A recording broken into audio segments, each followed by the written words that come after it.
What most of us long for above all else is security, the sense that we are, at last, safe on the earth.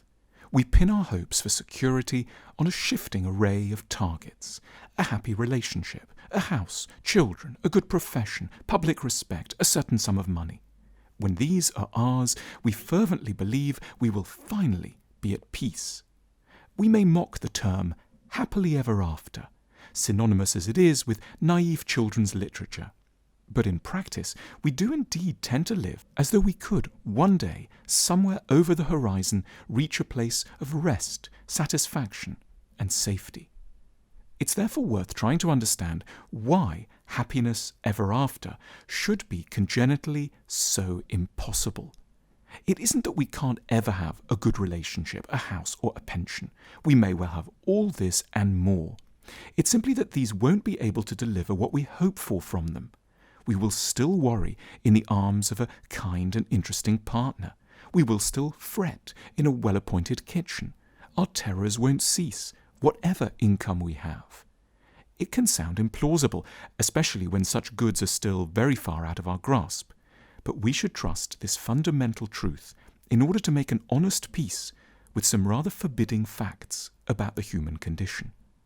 We can never properly be secure, because so long as we're alive, we will be alert to danger and in some way exposed to risk. The only people with full security are the dead. The only people who can be truly at peace are under the ground. Cemeteries are the only definitively calm places around. There is a certain nobility in coming to accept this fact and the unending nature of worry in our lives. We should both recognize the intensity of our desire for a happy endpoint and at the same time acknowledge the inbuilt reasons why it cannot be ours. We need to give up on what we can term the arrival fallacy, the conviction that there might be such a thing as a destination in the sense of a stable position beyond which we will no longer suffer, crave, and dread. The feeling that there must be such a point of arrival begins in childhood, with a longing for certain toys. Then the destination shifts, perhaps to love or career. Other popular destinations include children, family, fame, retirement, or even after the novel is published. It isn't that such places don't exist, it's just that they aren't places that we can pull up at, settle in, feel adequately sheltered by, and never want to leave again. None of these zones is going to afford us with a sense that we have properly arrived. We will soon enough discover threats and restlessness anew.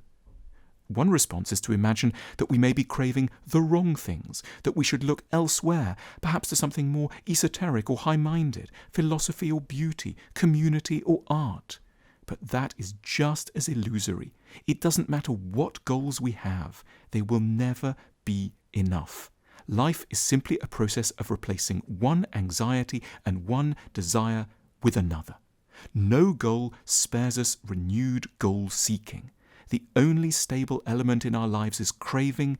The only destination is the journey. What are the implications of fully accepting this arrival fallacy? We can still have ambitions, but we'll have a certain ironic detachment about what's actually likely to happen if we fulfill them. We'll know the itch will start up again soon enough. Knowing the arrival fallacy will be subject to illusion, but at least aware of the fact. When we watch others striving, we may experience slightly less envy. It may look as if certain others have reached there, but we know they're still longing and worrying up there in the mansions of the rich and the luxury suites of CEOs. We should, naturally, try to give the journey more attention. We should look out of the window and appreciate the view whenever we can. But we should also understand why this can only ever be a partial solution. Our longing is too powerful a force. The greatest wisdom we're capable of is to know why true wisdom won't be fully possible, and instead pride ourselves on having at least a slight oversight on our madness.